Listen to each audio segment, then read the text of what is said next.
Hello and welcome to today's Leadership Satsang. I'm your leadership coach, Yukti Kapoor Mehndiratta, talking about something very topical and also extremely important. And that is what the youth need to prepare for if they want to hit the road running, if they want to add real value to the corporate world and the business world around.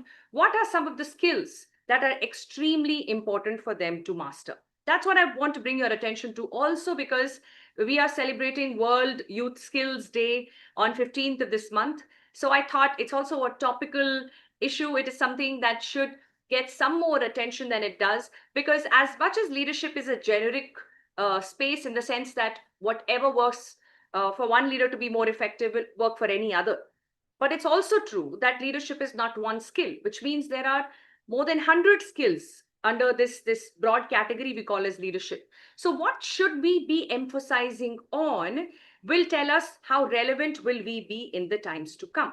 Now, when we talk about the youth, we're talking about those who are probably passing out from school and wanting to step into the corporate world and want to get a first-hand experience of work, of contributing to the corporate space or business world. It could also be a few who are taking the next step towards extending their education, bringing in more qualification, and then putting themselves out there. Irrespective, when you are preparing yourself for your first job, a first interaction with the unstructured world that lies out there, there is some bit of preparation that is required, a few skills that you need to master, especially because of the pace at which times are changing as we speak. So, what are these three essential skills? Is what I want to share with you on the other side of a mindfulness exercise we do together. And that is chanting Om, so that we can forget about the rest of the world and bring ourselves into this space of learning completely. So, may I please encourage you to sit straight, relax your shoulders. Let's just forget about everything else and everyone else and be here with our breath in this moment. Take a nice, beautiful breath in and breathe out. Keep your glasses aside, because you know what? We don't need them to look within. So let's take another beautiful breath in. Close your eyes, please. And breathe out. And quickly scan your body and see if there is any dis-ease, any stress anywhere in any part of your body. Just relax. Adjust yourself so you're completely relaxed. Don't be in a hurry to jump into anything at all. Just be. Just be in this moment.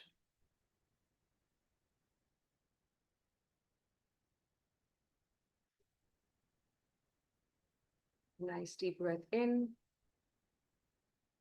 And as you breathe out, bring your attention to the center of your forehead.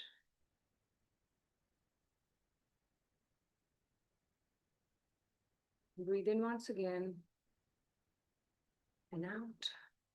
And with the next breath in, we will start chanting Om 5 times. Just breathe in.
Shanti.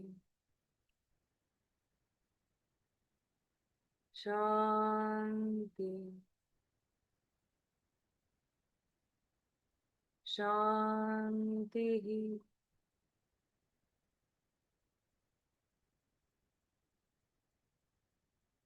And whenever you're ready, rub your palms together. You can feel the warmth between your hands and gently place them on your eyes, on your face, on your ears, your neck, your shoulders, and your entire body, and slowly come back.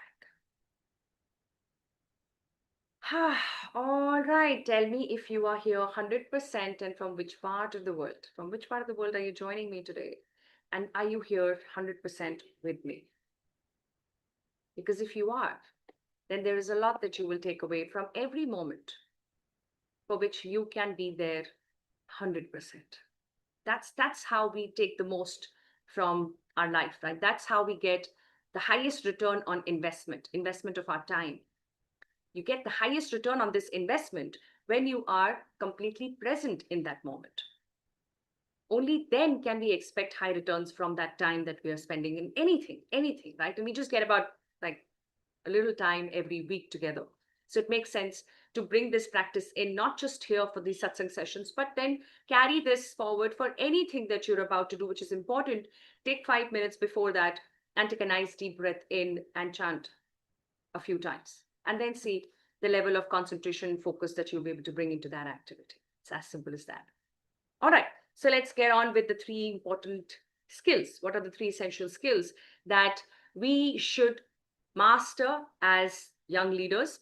Or if you are a mentor to the youth, if you are assisting them, helping them, preparing them for the future, then I would request you to bring these three skills in your plan for them as well. How can you help them to master these skills?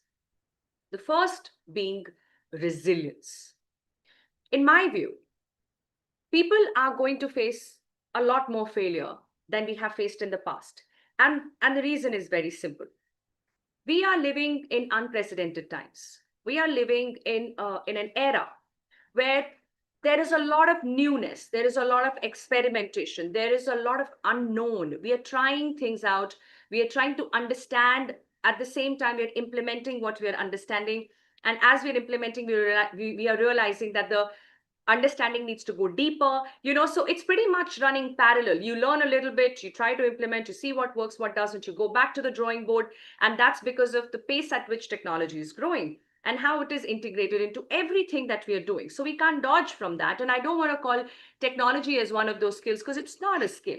It's an extended arm to everything we do, right? So that's not even part of the top three. That is a given, that you will have to educate yourself on technology and the use of it so that you can integrate that learning in whatever space you choose to be a part of, with no exception whatsoever. So with that said, what we are looking at is trying out a lot of new things. And as we try out things which are not tried and tested already, the chances, the probability of failing are going to be higher. So we will face more failure than we have till now, which means we need to develop the ability to bounce back.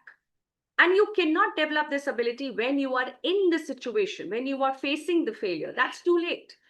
Right? As it's said in Hindi, जब हमें प्यास लगती है तब हम कुआं नहीं खोदते. It's too late. By the time you're thirsty, if you're going to go dig a well, you're way too late to be able to quench that thirst. So you prepare that before time. And that's the preparation required. What is it that I need to learn to become more resilient? And resilience is a mindset.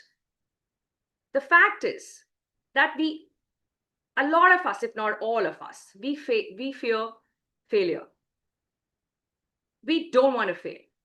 We think that impacts our image, that impacts our reputation. And you know what? The fact is, it affects our ego. At that level, if failure is going to hit you as hard as it does, it becomes very difficult to be resilient. It's one thing to say resilience is a great skill and I should work on it. It's another to understand what it truly means. It means not having the fear of failure.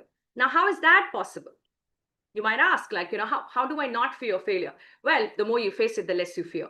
It's as simple as that. The more you fail, the less you fear. So let's just keep failing as often as we can and fail fast so that you can get to a point where your learning starts pacing up.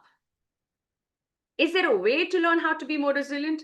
Absolutely, yes. I want you to look out for how you will build this muscle within your system and start working on it from this moment on.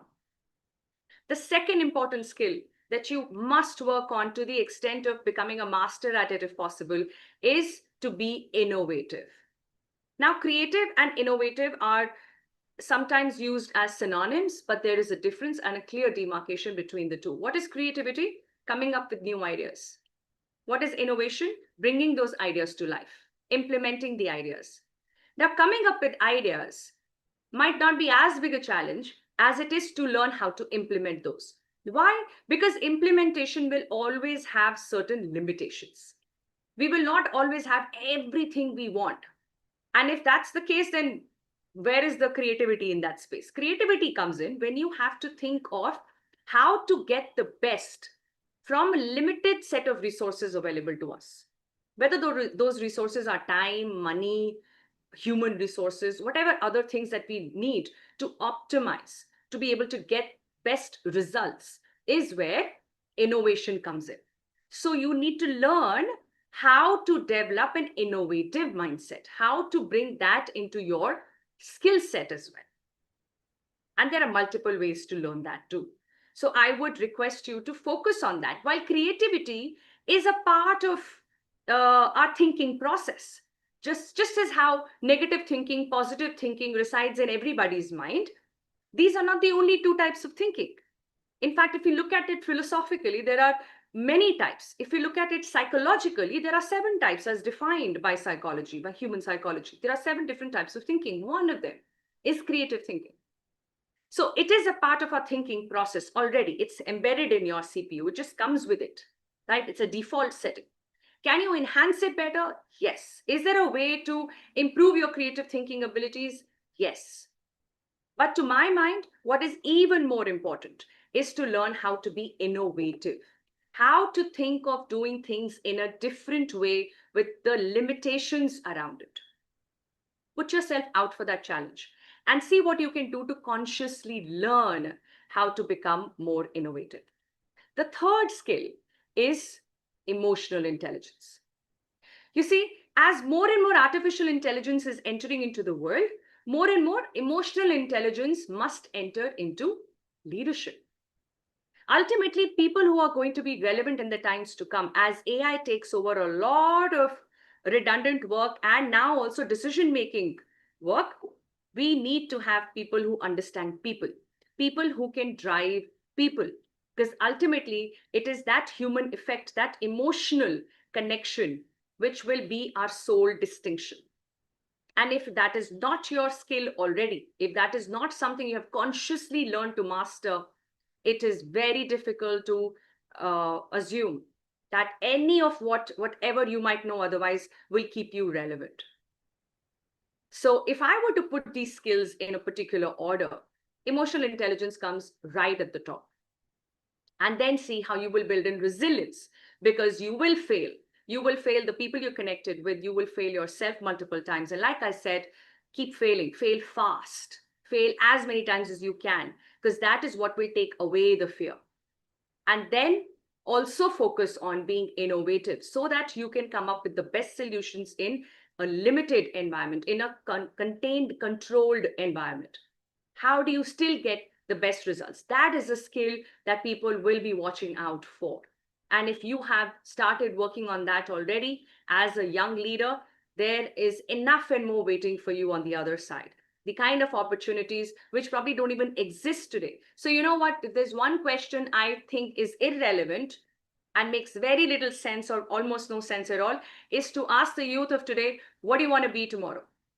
Because we really don't know what that tomorrow is going to look like. But we do know that these are the skills which will help us to contribute in the times to come. It will help us to stay relevant and be a part of the buzz that we all going to create together, which will not just elevate us individually, it will also elevate the world that we are creating collectively. So let's start the work on these three skills. And as I conclude today's satsang session, I would love to invite you to share what your list looks like. What do you think are the three essential skills that the youth must master? I would love to know if any of the three that I have mentioned is a part of your list or not. And if not, what are the other things that you would consider as very, very important for the young leaders to consider and to master? Right. So like conscious learning is the only way for us to be prepared for anything and add and contribute in a meaningful manner. So what are the skills that you would consider as top three? Please put that in the comments, and I would love to go through it and understand your perspective as well. Thank you so much for joining in today for this satsang session. It means a lot to me to get your support, to have your participation, to have you join live, especially when there's a final IPL match going on and you and I are talking about leadership and the future of leadership. But I love it. It's a space that I'm so, so passionate about. And I think in some way it shows your participation, and your being here shows your passion as well. So thank you for this passion, and thank you for your support. We will meet next week with another important insight in the space of leadership and spirituality. Till then, please take very good care of yourself. God bless.